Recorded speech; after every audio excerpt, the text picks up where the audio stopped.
ضرورت ہے کہ ہندوستان کے کونے کونے کا ہر مسلمان اپنے طور پر ہر لمحہ باشعور رہے اور ہر آواز پر لبیک کہنے کو تیار رہے۔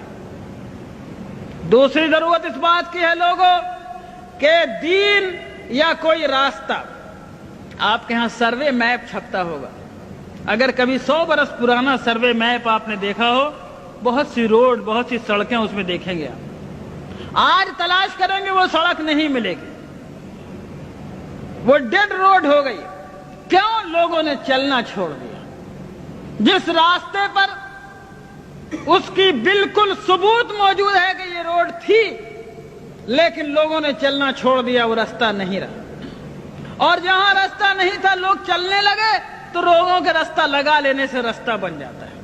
اے میرے دوستو، اگر تم ہندوستان میں اسلام کی بقا چاہتے ہو تو سب سے پہلی ذمہ داری یہ ہے کہ اسلام کو اور اپنے آقا جناب محمد رسول اللہ صلی اللہ علیہ وسلم کے طریقوں کو ڈیڈ روڈ مت بننے دو، یعنی اس پر اگر تم چلنا چھوڑ دو گے تو کسی سرکار کو ضرورت نہیں ہے اس کو بند کرنے کی، خود بخود بند ہو جائے گا۔ اگر مسلمانوں نے یہ فیصلہ کیا کہ شریعت کو ہم اپنی زندگی پر جاری اور نافذ کریں گے اور اللہ کی شریعت کو ہم اپنے اوپر لاگو کریں گے، اگر ہم سرکار کے دباؤ کے بغیر، کسی گورنمنٹ کی طاقت کے بغیر، کسی پولیس کی لاٹھی کے بغیر، چونکہ ہم مومن ہیں اس لیے ہم اللہ کے حکم پر چلیں گے، ہم نکاح میں وہ طریقہ اختیار کریں گے جو اللہ نے بتایا، ہم وراثت بانٹیں گے، یہ نہیں ہوگا کہ بہن کا حق مارا جائے گا۔ کوئی تھوڑی بہت معمولی کھیت کی زمین ہے تو بٹ جائے گی، لیکن باپ کی دکان دبئی میں تھی تو یہ نہیں بٹے گی، اور شہر میں مکان تھا مدراس میں اور پٹنہ میں اور دلی میں تو وہ نہیں بٹے گا، اس میں بہن کو حق نہیں ملے گا۔ غلط بات ہے۔ اگر تم نے اپنے ہاتھوں سے خود شریعت کو چھوڑا تو کوئی تمہاری شریعت کی حفاظت نہیں کر سکتا۔ اگر شریعت تمہاری زندگی میں چالو رہی، تم شریعت پہ عمل کرتے رہے، تو شریعت کو انشاءاللہ کوئی نہیں مٹا سکتا، اس کا بھی عہد کیا جا سکتا ہے، کوئی طاقت نہیں مٹا سکتا۔ بس پہلی ذمہ داری یہ ہے کہ لوگوں جس طرح نماز کو ضروری جانتے ہو، لوگوں جس طرح روزے کو ضروری سمجھتے ہو، زکوٰۃ نکالنا ضروری ہے، حج نکالنا ضروری ہے، حج کرنا ضروری ہے، اسی طرح لوگوں اللہ کی شریعت کو جہاں تک ممکن ہو اپنی زندگی میں جاری کرنا ضروری ہے۔